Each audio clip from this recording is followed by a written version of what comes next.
Shalom, shalom, boa tarde. Hoje nós estamos no dia 10 do mês de maio do ano 2021 e pelo calendário judaico estamos no dia 28 do mês de Iyar do ano 5781. Nós estamos no penúltimo dia do mês de Iyar e no entardecer de amanhã, a partir do pôr do sol de amanhã, nós estaremos então iniciando o mês de Sivan. Amanhã estaremos falando alguma coisa sobre o mês de Sivan, ok? E a nossa gota de sabedoria. Voltou o sinal. Voltou. Baruch Hashem. Sinal voltando. Caiu o sinal aí da internet. Shalom, shalom. Luiz Ribeiro, Itaquera, Grande São Paulo. José Hélio de Silveiras, interior de São Paulo, Baruch Hashem, né? Então, hoje nós estamos no dia 10 de maio do ano 2021 e pelo calendário judaico estamos no dia 28 do mês de Iyar do ano 5781. Hoje nós estamos a 234 dias do ano 5781, e a gota de sabedoria do nosso Rebbe Menachem Mendel para hoje diz assim: toda pessoa que você encontra tem uma fonte inesgotável bem dentro dela. Se você não for capaz de achá-la, a culpa é sua. Tire a ferrugem de sua pá, afie a lâmina e cave mais fundo e com mais força. Ou seja, o nosso Rebbe Menachem Mendel, de Tzadik da nossa geração, ele está relatando para conosco, ou nos informando, ou melhor, está nos ensinando que cada pessoa ela tem dentro de si uma fonte inesgotável. Por quê? Porque a nossa alma divina ela é infinita. E à medida que nós nos conectamos com o Eterno, o único Deus e único Salvador, aquele que é o nosso Redentor e que tem o dia determinado para que haja a manifestação do justo e verdadeiro Mashiach para a redenção final. Assim a nossa alma divina, ela se conecta com En Sof, o infinito, o soberano, o todo-poderoso. Então, uma fonte inesgotável está dentro de cada pessoa, a sua alma divina e a sua conexão com o soberano. Então, se você não consegue enxergar isto na pessoa, no próximo, então o Rebbe diz, a culpa é sua mesmo. Nesse sentido, o Rebbe diz, tire a ferrugem de sua pá, afie a lâmina e cave mais fundo e com mais força. Ou seja, é a nossa dedicação diária, as nossas preces diárias, a nossa techuvá diária, que precisa ser constante, que é o arrependimento e retorno ao soberano, a nossa tzedakah, os 7 mandamentos universais e o estudo da Torá. Essas 5 conexões são essenciais para que nós possamos cada vez mais não somente descobrir em nós mesmos a nossa fonte inesgotável, mas que nós possamos também descobrir no próximo esta realidade. Então, não esqueça desta realidade. Cada pessoa, cada próximo, né, o teu próximo, ele tem essa fonte inesgotável. Encontre, busque cada vez mais, de uma forma mais profunda, com esses 5 alicerces, essas 5 bases da nossa vida não judaica, né, como não judeus, como Benei Noach, para que possamos cada vez mais estarmos em conexão com o nosso próximo através das nossas 5 bases. Techuvá, Tefilá, Tzedakah, o estudo da Torá e as 7 leis universais. E aí vamos sempre ter essa conexão com o infinito. Baruch Hashem. Naomi Souza. Shalom, shalom, Yaritza, Verônica, shalom, shalom, o Luiz Ribeiro, José Hélio Tavares, Baruch Hashem, né? e mais algumas pessoas aí conectando-se. Baruch Hashem, ok? Vamos para a nossa contagem do Homer. No pôr do sol de ontem até o pôr do sol de hoje, nós entramos na 7ª e última semana da contagem do Homer. Ou seja, esta semana é a nossa última semana e ao pôr do sol do próximo domingo, né, o primeiro dia da semana ao pôr do sol, então nós estaremos no primeiro dia de Shavuot, ok? Então vamos aqui, a nossa 7ª semana, que é a última semana da contagem do Homer. Nós entramos então na semana de Malchut, que significa nobreza, soberania e liderança, né? Então, Malchut, soberania, o último dos 7 atributos, é diferente dos 6 anteriores. É um modo de ser e não uma atividade. Nobreza é uma expressão passiva do modo de... nobreza é uma expressão passiva da dignidade humana que nada tem em si mesma, exceto aquilo que recebe das outras 6 emoções. E liderança é a arte do despreendimento, é apenas um reflexo de uma vontade superior. Por outro lado, Malchut manifesta-se e torna reais o caráter e a majestade do espírito humano. É a própria fibra que nos faz humanos. Quando amor, disciplina, compaixão e humildade são canalizados adequadamente na psique pelo compromisso, o resultado é Malchut, nobreza, soberania e liderança. O compromisso nos nutre e permite que nossa soberania aflore e floresça. Malchut é a receptividade a todas as emoções vertidas por Yesod. Malchut é um senso de pertencer, saber que você é importante e que faz alguma diferença, que tem a habilidade de ser um líder competente no seu próprio direito de contribuir para este mundo. Dá a você independência e confiança, um sentimento de certeza e autoridade. Quando a mãe, por exemplo, amorosamente embala o filho em seus braços e os olhos da criança encontram os carinhosos olhos de sua mãe, a criança percebe, ela entende a mensagem que diz: sou querido e necessário neste mundo. Tenho um lugar confortável onde serei sempre amado. Nada tenho a temer. Sinto-me como um rei em meu coração. Isto é Malchut, realeza. Ok? Então, nesta última semana, vamos então fazer a contagem do primeiro dia desta última semana. Hoje nós estamos na contagem de número 43, ok? Então vamos lá fazer a contagem, né? A Malu de São Sebastião, Distrito Federal, também já está conectada aí, ok? Então vamos lá para a nossa contagem. Conte. Hoje são 43 dias que perfazem 6 semanas e 1 dia do Homer. Hoje nós estamos em Hesed, Shebe Malchut, ou seja, bondade na nobreza. Soberania saudável é sempre gentil e amorosa. Um líder eficaz deve ser caloroso e atento. Então pergunte-se: minha soberania torna-me mais amoroso? Exerço minha autoridade e liderança de maneira carinhosa? Imponho minha autoridade aos outros? Exercício para o dia. Faça uma gentileza aos seus subordinados.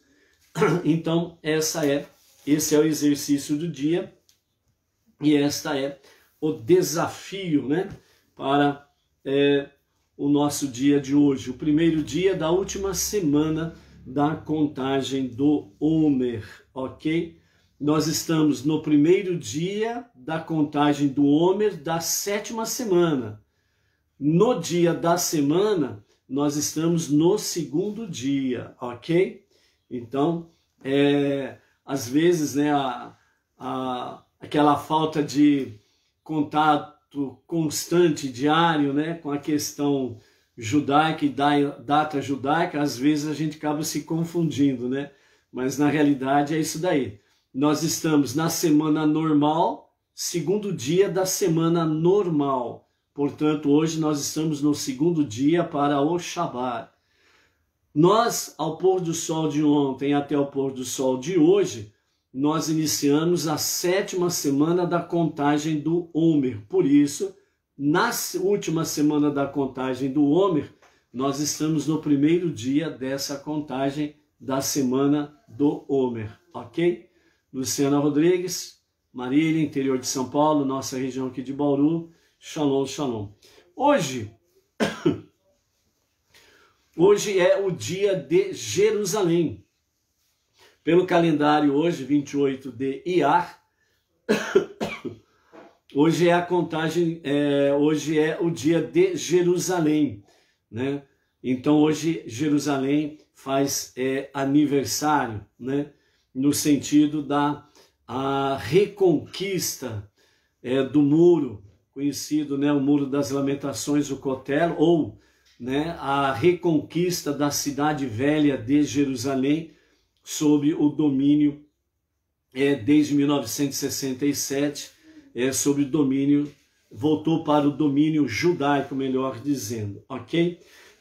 Então vamos ver algumas coisas, né, dentro dessa data histórica que nos fala hoje o dia 28 de Iyar.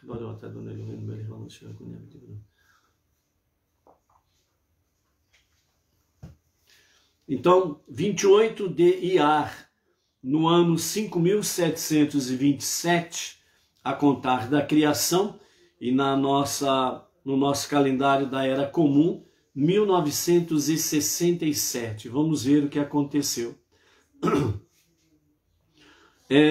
Os exércitos árabes que tinham planejado erradicar a semente de Israel da terra de Israel foram dizimados completamente.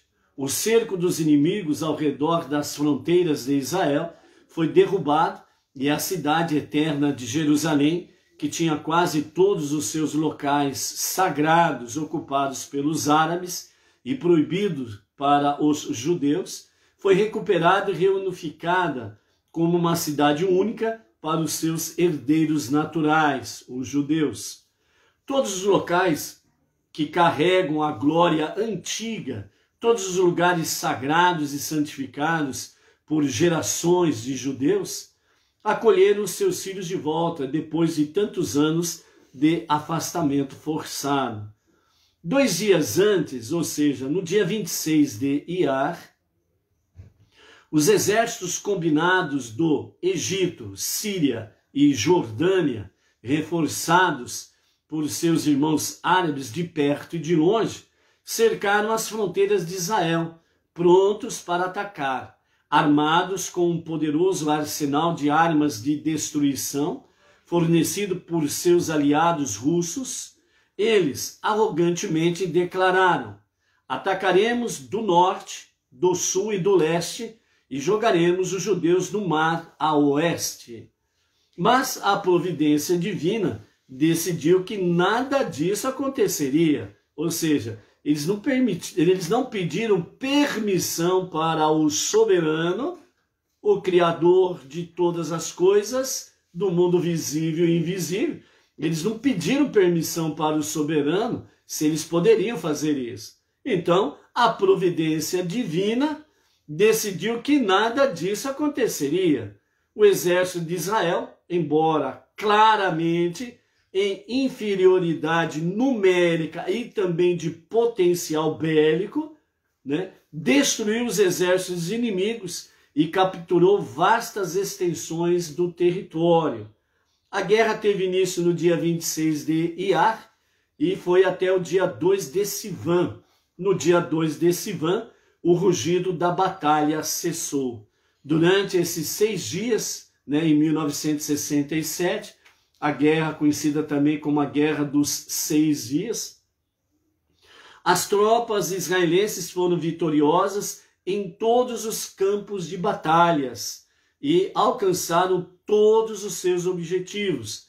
Elas defenderam e salvaram o povo de Israel e expulsaram os inimigos. Embora a data de 28 de Iyar ainda tenha sido marcada por intensos combates, ela passou a ser comemorada como dia de celebração e agradecimento pelas maravilhas e pelos milagres que Deus derramou sobre todo o povo durante esse período e pela reunificação de Jerusalém, símbolo do nosso maior anseio pela terra de Israel ao longo de todos os anos do nosso exílio.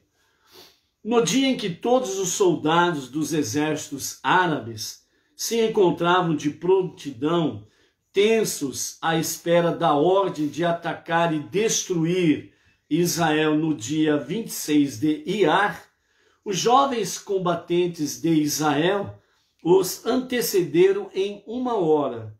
Ao amanhecer, eles decolaram nos seus aviões de guerra, esquadrão após esquadrão, e atacaram de surpresa as bases aéreas árabes, conseguindo destruir os bombardeiros inimigos que se encontravam espalhados pelas pistas à espera de seu destino. Os heróis de Israel surgiram e se foram numa sucessão tão rápida que quase não puderam ser vistos. No entanto, não deixaram ilesa praticamente nenhuma das máquinas de guerra do inimigo. As forças terrestres israelenses, em seguida, atacaram as numerosas divisões blindadas egípcias, desferindo golpes mortais, pulverizaram os poderosos tanques egípcios e suas posições fortificadas, e paralisaram todo o seu poderio de guerra. Os comandantes egípcios logo fugiram para salvar as suas próprias peles, abandonando os seus comandados, confusos e desorientados, e roubando deles, e em muitos casos, a pouca comida e suprimentos que tinham restado. Nessa altura, a maior parte do exército egípcio tinha sido devastado. Os soldados tinham morrido na batalha, ou tinham sido capturados, ou estavam em fuga sob o sol escaldante do deserto do Sinai, e só escaparam de morrer de sede os que se entregaram aos israelenses. Ou seja, os exércitos inimigos aqui desse lado aqui, da lado terrestre, egípcios, os que não morreram na batalha, aqueles que fugiram pelo próprio deserto e pelo sol escaldante, acabaram morrendo, a maioria no próprio deserto. Aqueles que se salvaram foram exatamente aqueles que se entregaram aos israelenses, porque eles receberam dos israelenses água e alimentação, e foram salvos por isso. Quando a guerra contra os egípcios irrompeu no sul, os israelenses advertiram o rei da Jordânia a conter as suas forças, garantindo que, se eles não atacassem, seria poupado das incursões que acabaram devastando os egípcios. Mas Deus endureceu o coração e ele não deu ouvidos à advertência israelense. Os líderes árabes ficaram enredados nas mentiras que eles próprios fabricaram, ou seja, além de fabricar a mentira, eles acreditaram na mentira. Um vangloriou-se para o outro quanto às suas vitórias e avançou. Um, fugindo da espada israeli, gritou para o outro: compartilhe da nossa conquista de Israel. Mesmo derrotados, eles gritavam que tinham vencido Israel. Veja o tamanho da tolice. Foi um ato claro que Deus levou as tropas do reino da Jordânia a participarem daquela loucura bélica. um ato de Deus que propiciou aos israelitas a recuperação das cidades da região de Judéia e Samaria e da cidade sagrada de Jerusalém. No terceiro dia dos combates, no dia 28 de Iar, o mundo foi surpreendido pelo anúncio histórico. Abre aspas. Toda Jerusalém está em nossas mãos. Assim anunciou as forças de defesa de Israel. Fecha aspas. O chofar foi tocado no muro das lamentações, no Kotel, proclamando: aqui estamos nós, no lugar de onde a presença divina jamais saiu, e viemos para ficar. Nunca mais nos afastaremos desse lugar sagrado. A exultação do povo judeu em todas as partes do mundo ascendeu ao céu. As forças israelenses, em seguida, expurgaram todos os remanescentes da resistência inimiga dos territórios capturados na terra de Israel. Então as forças israelenses se voltaram aos inimigos sírios do norte e atacaram as suas poderosas fortificações nas colinas do Golã, de onde adejavam impiedosamente os assentamentos israelenses. Os israelis os atacaram e os empurraram de volta até as portas de Damasco, quando os sírios desistiram da luta. O momento da recordação do pacto de Abraão, desde o rio do Egito até o grande rio Eufrates, Gênesis capítulo 15, verso 18, ainda não havia chegado. No dia 2 de Sivan, um Shabat, 6 dias após a eclosão da guerra, o silêncio retornou à terra, do canal de Suez, no sul, até o Monte Hermão no norte e o rio Jordão no leste. De todos os países que faziam fronteiras com Israel, apenas o Líbano permaneceu incólume por não ter ousado guerrear contra a nação de Deus. O sucesso extraordinário que os israelis tiveram durante esse período de 6 dias, coroado pela captura de Jerusalém no dia 28 de Iar, transcende de longe, tanto em âmbito quanto em caráter, vários outros eventos que ganharam posição única no calendário judaico. No entanto, ainda não se padronizou um ritual comemorativo para a celebração desta data. Todos reconhecem que os judeus da terra de Israel saíram da sombra da morte nesse período, mas até hoje não se chegou a um acordo quanto à forma que a nossa celebração de agradecimento deve tomar. Infelizmente, os eruditos de Torá não chegaram a um consenso quanto a isso, pois a harmonia que caracterizava as opiniões de Torá não chegaram a um consenso.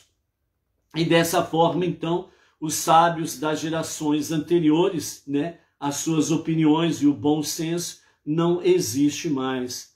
As diferenças de opinião que marcam a aceitação do dia 5 de Iar caracterizam também sobre o dia 28 de Iar. De modo geral, divergências entre sábios são um fator positivo. Um debate sobre um tópico de halachá, a legislação judaica, ajuda a clarificá-lo e reforçá-lo. No entanto, infelizmente, nos dias atuais, muitas vezes deixamos de ser merecedores daqueles tipos de discussões que objetivam unicamente a causa do céu. E ao invés disso, assistimos a discordâncias que são um forte sinal de que o advento dos dias de Mashiach está próximo. Esse nível de rivalidade faz com que a congregação de Israel fique como ovelhas sem pastor, ou seja, repleta de pastores que se opõem uns aos outros, mas cada qual tomando um rumo diferente. Dentro desse comentário, nós temos aí de fato o lado positivo dessa falta de harmonia total entre os eruditos da Torá, é uma clara evidência, né, que a geração ela tem poucos méritos, né, mas o lado positivo é que, de fato, está mais perto do que nunca a revelação do justo e do verdadeiro Mashiach, para ser o pastor, para arrebanhar todo o povo e trazê-los, todo o povo, à Torá, ao ensinamento, ao aprendizado e ao consenso da Torá. E então, com a revelação do justo e verdadeiro Mashiach, isso se concretizará plenamente, ok? Então, em defesa do povo de Israel, porque Ezequias, o rei de Judá, foi punido, os nossos sábios responderam, por não ter cantado louvores pela caída de Senaqueribe. Podemos deixar de cantar louvores, tendo assistido à queda dos nossos inimigos, que tinham como único objetivo a nossa aniquilação? Podemos deixar de agradecer a Deus por ter, na sua misericórdia, nos feito vitoriosos, apesar de todas as adversidades, e ampliado as nossas fronteiras? Em defesa daqueles que relutam em criar uma nova celebração, comemorando um acontecimento tão recente, vale observar que, sem dúvida, ainda não fomos merecedores da redenção final e completa. Esta é a geração que vai receber Mashiach, né? Não merecedores da redenção final e completa. Justamente, como diz os nossos sábios a respeito dos dias que antecedem a revelação do justo e verdadeiro Mashiach, né? A questão de falta de méritos é justamente um dos grandes motivos para a revelação do justo e verdadeiro Mashiach. Cada milagre que presenciamos é apenas um prenúncio do que o futuro nos reserva. Assim devemos reservar para então uma comemoração total e completa. Por isso, a partir da revelação do justo e verdadeiro Mashiach, haverá uma comemoração total e completa, né? Essencialmente, o retorno de todos os judeus dos 4 cantos da terra, o retorno de todos os judeus ao estudo da Torá, à compreensão da Torá de forma uniforme, sem divisões e subdivisões, como existe nos dias atuais. Por quê? Porque o Mashiach, nessa redenção final, estará trazendo a unidade do povo judeu, né? Ao mesmo tempo estará acontecendo isso e o terceiro e definitivo templo será reconstruído em Jerusalém. E a partir disso é que a Torá, a palavra da Torá, sairá de Jerusalém para todas as nações. E assim como as águas cobrem o mar, então a palavra da Torá, ela cobrirá toda a superfície da terra, ou seja, todas as nações estarão voltadas para o estudo da Torá, os 5 primeiros livros da Bíblia judaica ou Bíblia hebraica, ok? Que começa em Bereshit e vai até Crônicas, dentro do escopo Bíblia judaica, ok? Então, a nossa situação pode ser comparada de uma pessoa gravemente doente que os médicos perdem a esperança de curar. De repente, um tratamento inovador é administrado e ocorre um milagre. Mesmo livre do risco da morte, ainda não pode recitar o Birkat Hagomel, que significa a bênção de agradecimento por uma salvação. Enquanto permanecer acamada, por faltar um longo caminho para a sua recuperação, para que seja completa. Nós também somos como o doente, que está apenas no início de uma recuperação completa. Milagres foram realizados pelo nosso bem e estamos mais confiantes do que nunca de que a nossa recuperação completa é apenas uma questão de tempo. Aguardamos a chegada do momento em que ficaremos diante de Deus, que ainda realizará outros milagres e maravilhas que transcenderão a tudo o que já presenciamos, para podermos expressar todo o nosso louvor e gratidão. Em breve, os nossos cânticos despontarão com força total. Em breve, seremos capazes de contar a história completa da nossa redenção, em todos os seus detalhes. Então, a nossa celebração será integral. Que isso ocorra brevemente em nossos dias, com a revelação do justo e o verdadeiro Mashiach, e que seja para agora. Amém. Ok? Isto é para recordarmos que hoje é o dia de Jerusalém, quando a cidade velha foi reconquistada, reunificada, e desde então, de 1967, a cidade velha de Jerusalém, que tem ali o muro, o Kotel, a única parte que sobrou do templo que foi destruído pelas legiões romanas, né? Então, como disseram, né, os nossos heróis, viemos para ficar e não mais deixaremos este lugar. Ou seja, podem fazer o que quiserem, quem quiser, nação que quiser, podem formar alianças que quiserem, não tirarão mais o povo judeu da cidade velha de Jerusalém, não tirarão mais o povo judeu de Israel, e as fronteiras bíblicas retornarão plenamente, né? E isso acontecerá sem sombra de dúvidas nos dias de Mashiach, as fronteiras sendo restabelecidas no seu devido lugar. E até ali, né, o povo judeu, o povo de Israel, não sairá mais de Jerusalém e nem do território de Israel. Como disseram os nossos heróis, viemos, voltamos e não vamos mais sair daqui. Baruch Hashem por isso. Mais um grande sinal de que Deus deu, não somente para os judeus, mas para os não-judeus, que têm visão dentro da Torá, dos 5 primeiros livros da Bíblia. Uma visão clara. O tempo da revelação do justo e verdadeiro Mashiach está muito mais perto do que nós possamos imaginar. Se isso foi uma realidade em 1967, imagine então para os dias atuais. Ok? Vamos para a nossa segunda leitura da nossa 34ª porção, Bamidbar, no deserto, conhecido entre as nações como Números, ok? Então a nossa segunda leitura hoje está no capítulo 1 de Bamidbar. Nós vamos ler do verso 20 até o verso 54, e depois mais alguns comentários aí para fortalecer o nosso conhecimento e aumentar realmente a sabedoria no temor de Hashem, ok?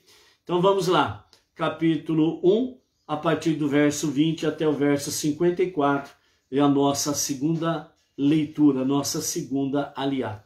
O resultado do censo. Este foi o censo dos descendentes de Reuven, o primogênito de Israel, que incluiu aqueles que suas linhagens familiares foram verificadas de acordo com sua casa paterna, mantendo a contagem dos nomes de quem deu meio shekel por cabeça. Isso constituía todo varão de 20 anos para cima, todos aqueles aptos para o exército. A apuração para a tribo de Reuven foi de 46.500, da idade de 20 anos até a idade de 60 anos, aptos para se alistarem no exército. Abrindo aqui um parênteses, na outorga da Torá, todos os enfermos do povo foram curados. Todas as pessoas que tinham algum tipo de deficiência física foram curados. toda e qualquer deficiência que qualquer um tinha, foram curados de todas elas e tornaram-se plenamente sadios. E na faixa etária de 20 a 60 anos, tornaram-se aptos, porque se tornaram saudáveis plenamente e tornaram-se aptos para se alistarem no exército, nos exércitos de Israel, ok? Então, dessa forma aí, os nossos comentaristas falam, sobre essa questão aí que nós não podemos deixar de focar. Na outorga da Torá, todos foram curados de toda e qualquer enfermidade ou deficiência, fosse qual fosse, física. As pessoas se tornaram plenamente saudáveis. Esta é uma visão, justamente, que nós temos, e os nossos sábios comentam isso, no sentido de que, quando o justo e o verdadeiro Mashiach se revelar para a redenção final, as coisas também acontecerão dessa forma. Todas as pessoas se tornarão saudáveis e não haverá pessoas deficientes em hipótese nenhuma, para que o serviço a Deus seja pleno, seja perfeito, ok? Verso 22, para o censo dos descendentes de Shimon, a tribo de Shimon, aqueles que a linhagem familiar foi verificada de acordo com as suas casas paternas, foram incluídos, mantendo a contagem dos nomes de quem deu meio shekel por cabeça, e isso constituía todo varão com 20 anos ou mais, todos aqueles aptos para o exército. E a apuração para a tribo de Shimon foi 59.300. Para o censo dos descendentes de Gad, aqueles que a linhagem familiar foi verificada de acordo com suas casas paternas, foram incluídos, mantendo a contagem dos nomes. Isso constituía todo varão com 20 anos ou mais, todos aqueles aptos para o exército. A apuração para a tribo de Gad foi de 45.650 homens. Para o censo dos descendentes de Yehudá, aqueles que a linhagem familiar foi verificada de acordo com suas casas paternas, foram incluídos, mantendo a contagem dos nomes. Isso constituía todo varão com 20 anos ou mais, todos aqueles aptos para o exército. A apuração para a tribo de Yehudá foi de 74.600. Para o censo dos descendentes de Isahar, aqueles que a linhagem familiar foi verificada de acordo com suas casas paternas, foram incluídos, mantendo a contagem dos nomes. Isso constituía todo varão de 20 anos ou mais, todos aqueles aptos para o exército. A apuração para a tribo de Isahar foi de 54.400. Para o censo dos descendentes de Zevulun, aqueles que a linhagem familiar foi verificada de acordo com suas casas paternas, foram incluídos, mantendo a contagem dos nomes. Isso constituía todo varão com 20 anos ou mais, todos aqueles aptos para o exército. E a apuração para a tribo de Zevulun foi de 57.400. Para o censo dos descendentes de Yosef, para o censo dos descendentes de Efraim, aqueles que a linhagem familiar foi verificada de acordo com as suas casas paternas, foram incluídos, mantendo a contagem dos nomes. Isso constituía todo varão de 20 anos ou mais, todos aqueles aptos para o exército. E a apuração da tribo de Efraim foi de 40.500. Para o censo dos descendentes de Menashe, aqueles que a linhagem familiar foi verificada de acordo com suas casas paternas, foram incluídos, mantendo a contagem dos nomes. E isso constituía todo varão com 20 anos ou mais, todos aqueles aptos para o exército. A apuração para a tribo de Menashe foi de 32.200. Para o censo dos descendentes de Beniamim, aqueles que a linhagem familiar foi verificada de acordo com suas casas paternas foram incluídos, mantendo a contagem dos nomes. Isso constituía todo varão com 20 anos ou mais, todos aqueles aptos para o exército. A apuração para a tribo de Beniamim foi de 35.400. Para o censo dos descendentes de Dan, aqueles que a linhagem familiar foi verificada de acordo com as casas paternas foram incluídos, mantendo a contagem dos nomes. Isso constituía todo varão de 20 anos ou mais, todos aqueles aptos para o exército. E a apuração da tribo de Dan foi de 62.700. Para o censo dos descendentes de Asher, aqueles que a linhagem familiar foi verificada de acordo com suas casas paternas foram incluídos, mantendo a contagem dos nomes. Isso constituía todo varão de 20 anos ou mais, aptos para o exército. A apuração para a tribo de Asher foi de 41.500. O censo dos descendentes de Naftali incluiu aqueles que a linhagem familiar foi verificada de acordo com as suas casas paternas, mantendo a contagem dos nomes. Isso constituía todo varão com 20 anos ou mais, todos aqueles aptos para o exército. E a apuração para a tribo de Naftali foi de 53.400. Esses são os números contados por Moshe, Arão e os 12 homens que eram líderes de Israel, um de cada casa paterna. Esses, inclusos no censo, eram todos filhos de Israel, com 20 anos ou mais, todos aptos para o exército de Israel, separados de acordo com suas casas paternas. Toda a apuração foi de 603.550. Mas os levitas, identificados de acordo com a tribo de seus pais, não foram contados junto com eles. Com exceção da tribo de Levi, né, os levitas, então o censo chegou a 603.550 homens entre 20 anos e 60 anos de idade. A partir do versículo 48, nós temos aí a questão sobre a função dos levitas. Só antecipando, que nós vamos ver na Liá de amanhã, mas apenas antecipando, os levitas não foram contados com as 12 tribos aqui, ok?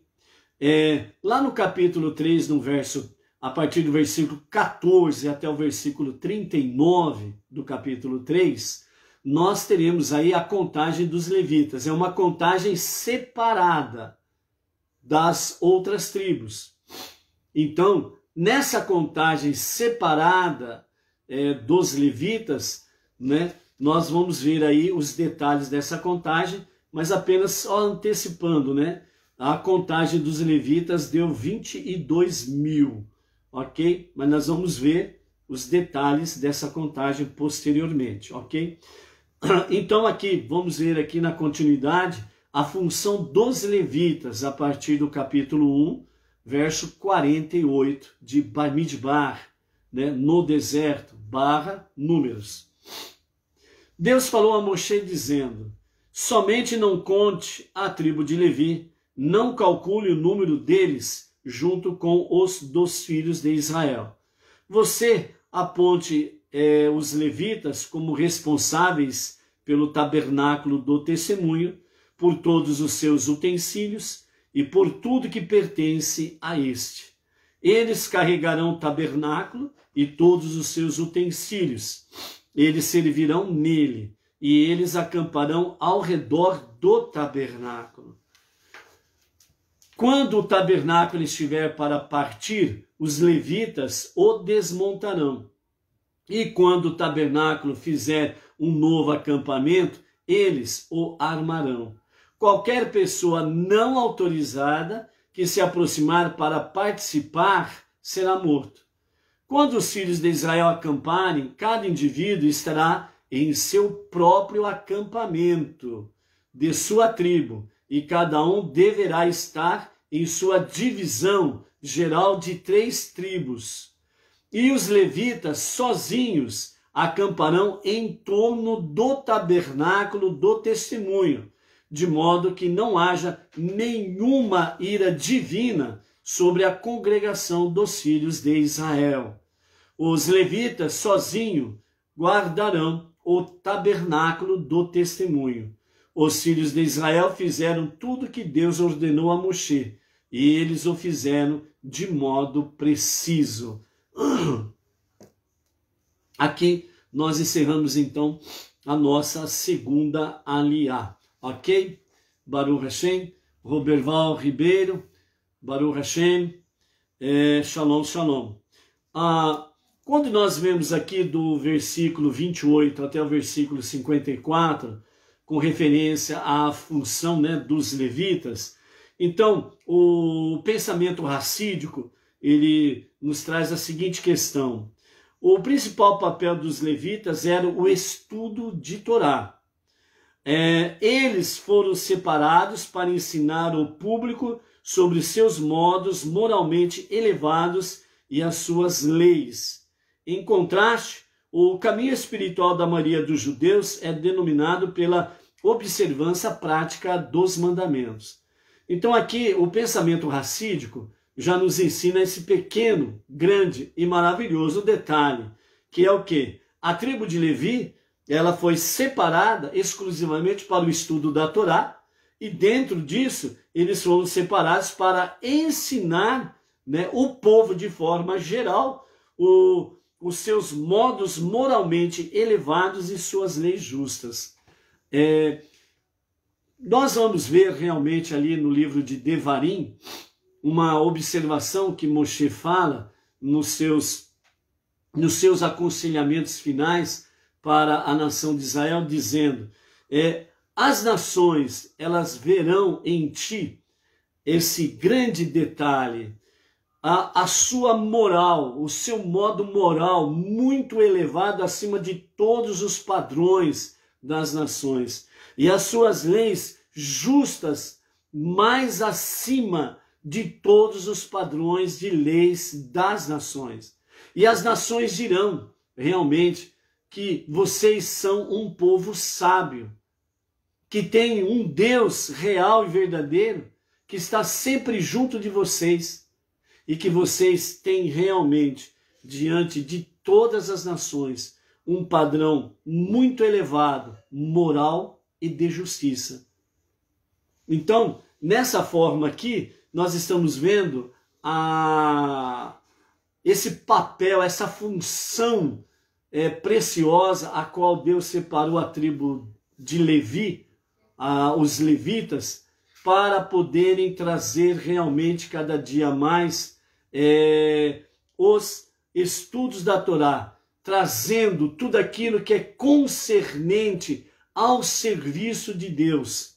E tudo aquilo que é dentro do serviço de Deus, né, como diz o pensamento racídico, né, o papel principal dos levitas é o estudo da Torá. E não restam dúvidas que, como os levitas tinham toda a responsabilidade do serviço do tabernáculo, eles também eram responsáveis pelos maravilhosos louvores entoados a Deus. Então, é um trabalho completo que os levitas tinham, né?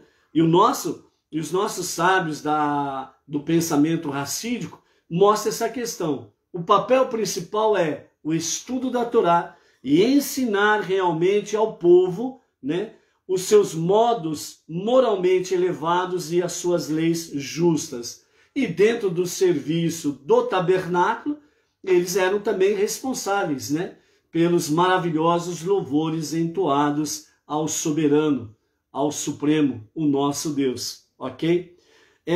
Em contraste, né, o caminho espiritual da maioria dos judeus é dominado pela observância prática dos mandamentos. Ou seja, o povo em si tem o compromisso de aprender com os levitas, né? Especificamente no caso aqui, o tabernáculo ali no deserto, e posteriormente o Beit HaMikdash em Jerusalém, e aprender e pôr em prática os mandamentos, ok?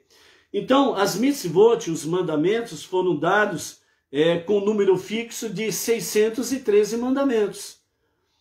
E tem regras rígidas sobre a sua observância, certo? Então, 613 mandamentos que a Torá traz aqui, especificamente para os judeus.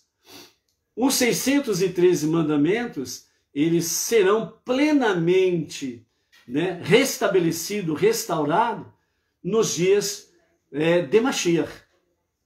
Porque atualmente, depois da destruição do segundo templo, no ano 69, pelas legiões romanas, né, alguns sábios trazem aí que em torno de 200 mandamentos os judeus têm condições de se aplicarem hoje, tanto aqueles que estão em Israel, como aqueles que estão fora de Israel. Não tem como pôr em prática os 603 mandamentos atualmente, né? Jerusalém está dividida com várias religiões. Jerusalém tem idolatria lá dentro de Jerusalém.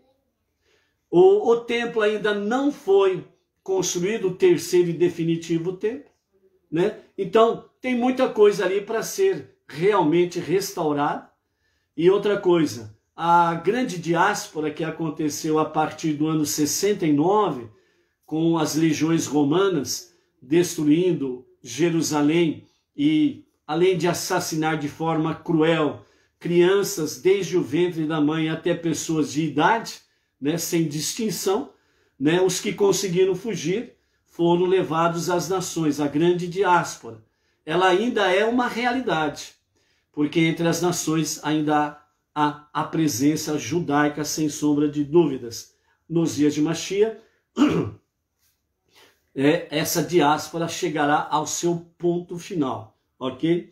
Então a Torá, por outro lado, é ilimitada, no sentido que transcende as barreiras deste mundo, de forma que, se uma pessoa estuda as leis de uma oferenda queimada, isto é como se ela sacrificasse uma oferenda queimada, né? Aqui, né, dentro dos ensinamentos, tanto para judeus como para não-judeus, que abraçaram, né, os não-judeus, a fé monoteísta com a sua base judaica, com direção, orientação e liderança de rabinos, né? Então, como diz Sofonias 3:9, ombro a ombro com judeus, prestam serviço a Hashem. E dessa forma aqui, realmente, os sacrifícios, né, diários que nós prestamos a Deus são as nossas preces diárias, que nós separamos momentos do nosso tempo, do nosso dia, da nossa vida, para prestarmos a Hashem as nossas preces diárias como um sacrifício agradável a Hashem. Então, assim, os levitas, cujo caminho espiritual era a Torá, não foram contados, uma vez que contar é um modo de expressar limitação e é uma forma de expressar algo finito, né? Algo mais adequado ao restante do povo judeu. Os levitas, eles não foram contados com o povo, porque eles têm um sacerdócio real junto à arca do testemunho, né? Junto ao tabernáculo do testemunho. Então isso transcende, né, realmente toda a vida, todo o mundo físico, transcende, né? E a conexão com o Ein Sof, o infinito, o soberano, o Deus Todo-Poderoso, é uma realidade. Então, esta é, sem sombra de dúvida, a grande questão que se refere aos levitas. Baruch Hashem, amanhã nós estaremos aí vendo, então, algumas coisas referentes ao acampamento, bem como estaremos aí revendo, né, novamente a questão sobre o censo, né, e vamos ver aí os ensinamentos que nós temos em cada aliá desta semana. Lembrando que o censo, a contagem, os números, eles têm vida, não são frios, e que nós possamos entender isto ao longo desta semana, em que nós estaremos encerrando a contagem do Homer e estaremos recordando a outorga da Torá, né, nesse tempo, no próximo domingo, ao pôr do sol, no próximo primeiro dia da semana, o primeiro dia do Shabat. E com o final da contagem do Homer, que nós possamos estarmos aprendendo aquilo que Moshe disse ao soberano através de um dos seus salmos. Dá-me inteligência para que eu saiba contar os dias da minha existência. Né? Então, que nós possamos adquirir esta sabedoria, aprendemos a contar os nossos dias, né? E que realmente sejam dias que nos tragam sabedoria, um temor cada vez mais que alegra o coração do nosso Deus. Até amanhã, à tarde com a Torá, às 14 horas, não se esqueça. Shalom, shalom.